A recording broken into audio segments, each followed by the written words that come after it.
Selamat sore Bapak Ibu, Saudara-saudari yang dikasihi Tuhan. Salam jumpa kembali di acara Omong-Omong Ringan soal iman Katolik. Sekalipun hanya omong-omong ringan, semoga dapat bermanfaat. Pada kesempatan ini saya ingin menjawab beberapa pertanyaan terkait dengan kebiasaan kita orang Katolik yang berdoa melalui Bunda Maria.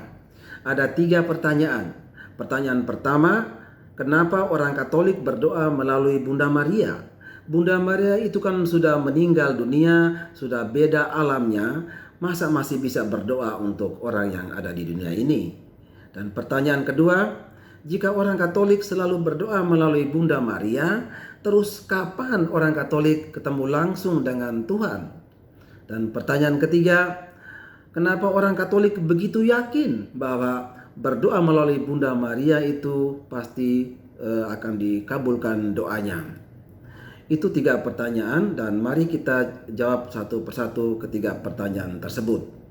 Pertanyaan pertama, kenapa orang Katolik berdoa melalui Bunda Maria? Bunda Maria kan sudah meninggal, sudah beda alamnya, masa masih bisa berdoa bagi kita di dunia ini?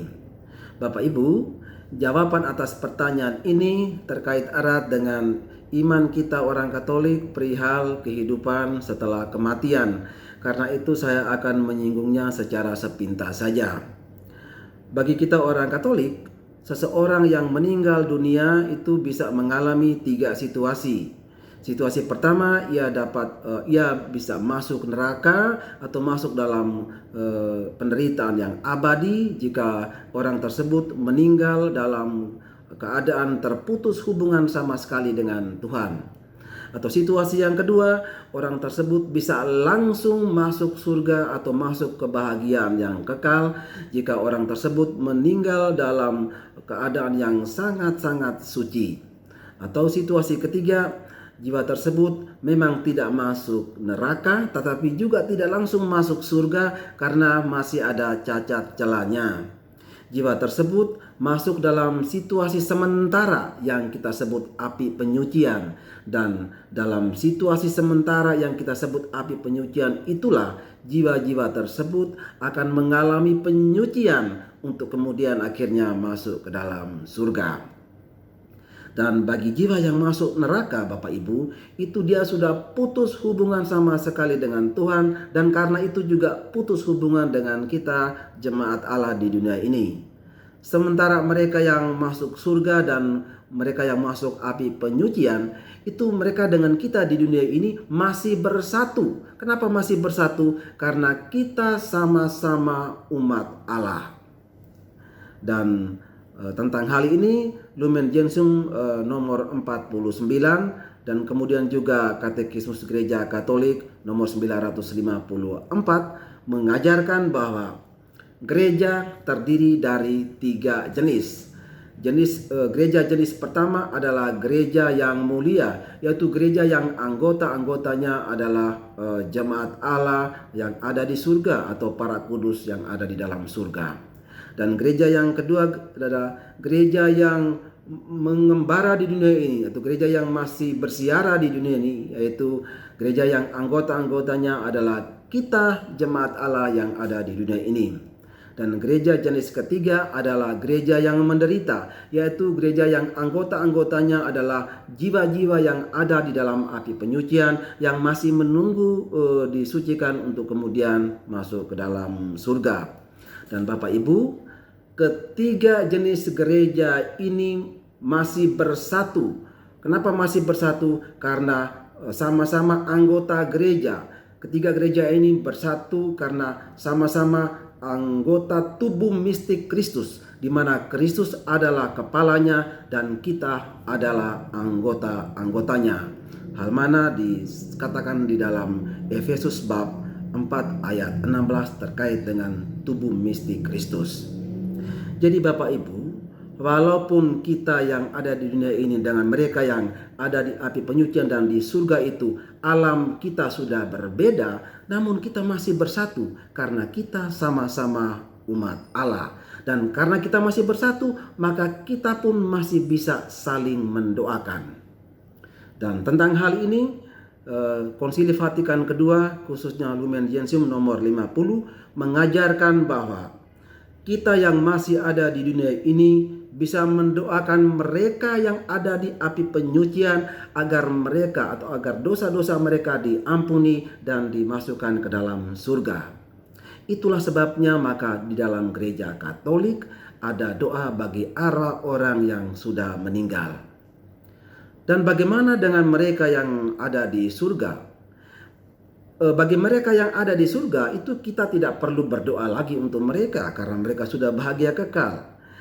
Sebaliknya kitalah yang meminta, yang membutuhkan doa-doa mereka. Kita membutuhkan doa-doa mereka karena mereka lebih dekat dengan Allah Tritunggal di surga. Nah, Bapak Ibu, disinilah posisi Bunda Maria. Bunda Maria adalah orang kudus yang ada di dalam surga, yang sangat-sangat dekat dengan Allah Tritunggal di surga. Karena itu sangatlah pantas kita memohon doa-doa Bunda Maria. Sangatlah pantas Bunda Maria menjadi pendoa kita di hadapan Allah Tritunggal di surga. Jadi Bapak Ibu, walaupun kita dengan Bunda Maria itu alam kita sudah berbeda, kita masih di dunia, Bunda Maria sudah di surga, namun Bunda Maria masih bisa berdoa bagi kita murid putranya di dunia ini, karena kita dan Bunda Maria sekalipun alam kita berbeda, tetapi kita sama-sama anggota tubuh mistik Kristus.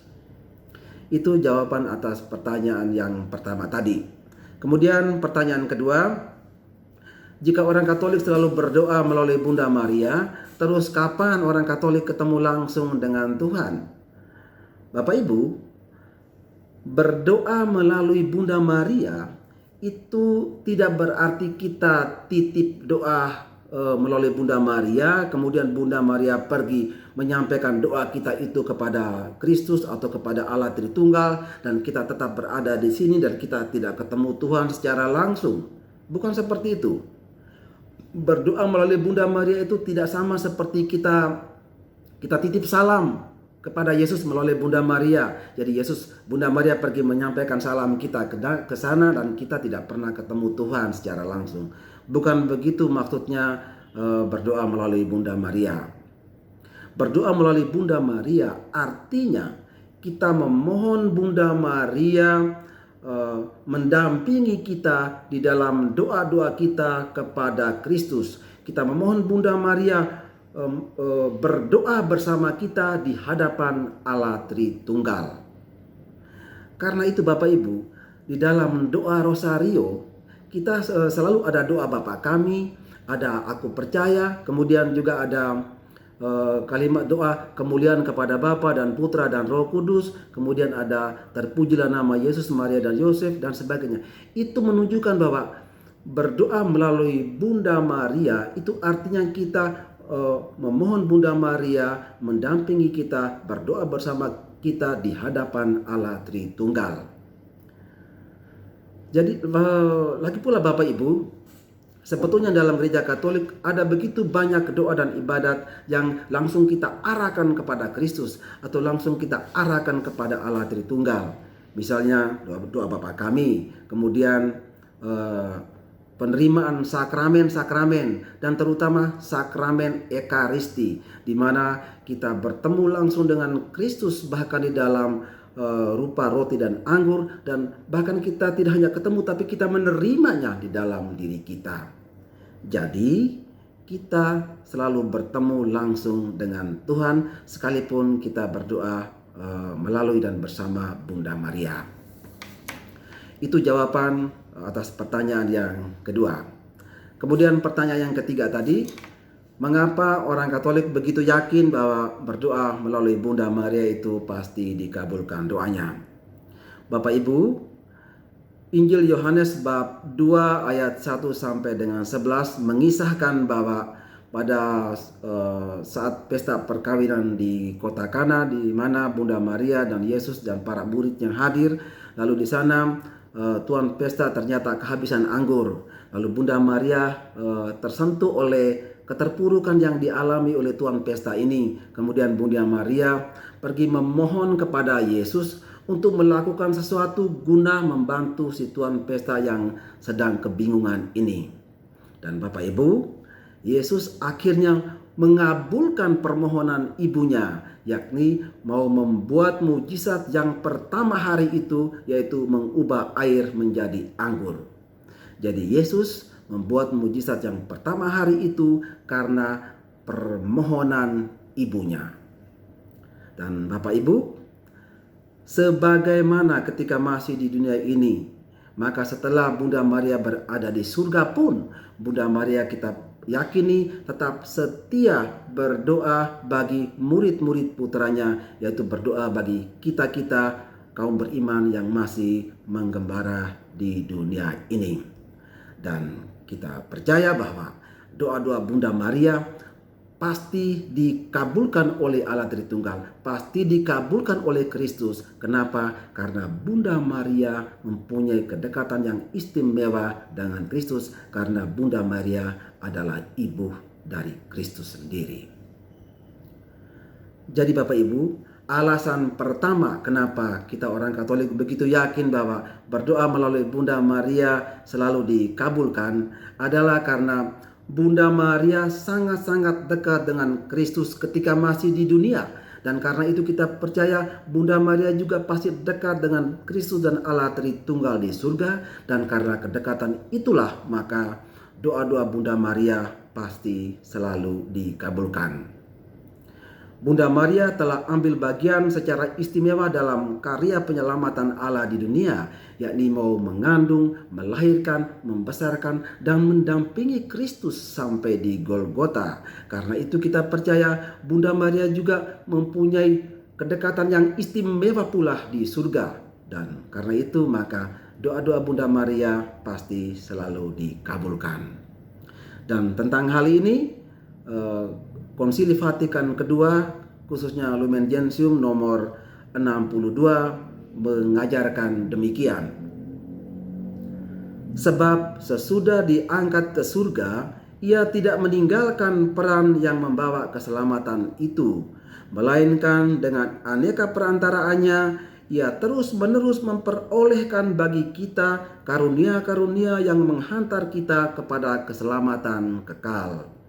Dengan cinta kasih keibuannya, ia memperhatikan saudara-saudara putranya yang masih dalam persiarahan dan menghadapi bahaya-bahaya serta kesukaran-kesukaran sampai mereka mencapai tanah air yang penuh kebahagiaan. Itu Bapak Ibu. Jadi itulah alasan pertama kenapa orang Katolik dan atau kita meyakini bahwa berdoa melalui Bunda Maria itu selalu dikabulkan. Dan alasan kedua kenapa kita yakin bahwa berdoa melalui Bunda Maria itu selalu dikabulkan, karena gereja sepanjang sejarah mengalami berlimpah-limpah kasih karunia Allah yang diperoleh karena doa-doa yang disampaikan melalui Bunda Maria. Begitu banyak orang Katolik mengalami secara nyata bahwa berdoa melalui Bunda Maria itu selalu dikabulkan. Karena itu Bapak Ibu, marilah kita tidak berhenti berdoa melalui dan bersama Bunda Maria. Dan semoga bersama Bunda Maria kita semakin bersatu dan semakin dekat dengan Kristus, semakin dekat dengan Allah Tritunggal. Itu Bapak Ibu yang dapat saya sampaikan. Semoga dapat bermanfaat. Terima kasih, Tuhan Yesus memberkati.